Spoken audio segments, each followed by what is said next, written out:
ఒక టైంలో ఇండియాలో క్రికెట్ వ్యవసాయం పడిపోయే పరిస్థితి వచ్చింది.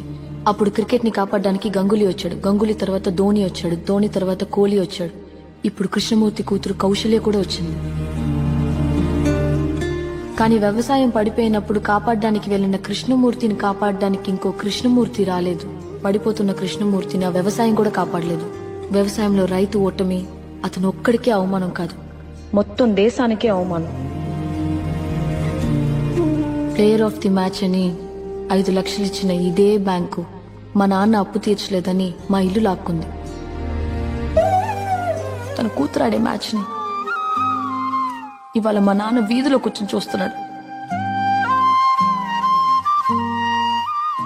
సార్, మా నాన్న మీకు ఎంత అప్పున్నాడు నాకు తెలియదు. ఈ డబ్బు తీసుకుని మా నాన్నకి ఇల్లు ఇచ్చేయండి సార్.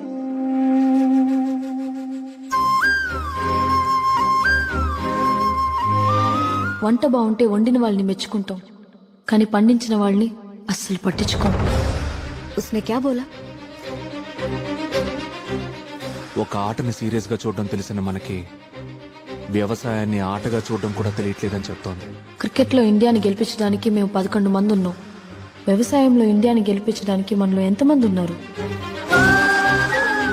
ఇండియాని గెలిపించినందుకు నాకు ఈ కప్పు ఇచ్చారు. ఇండియాని బతికిస్తున్న రైతులకి కప్పు లేకపోయినా పర్వాలేదు, కానీ అప్పుల పాలు మాత్రం కాకుండా చూడండి సార్. జై హింద్.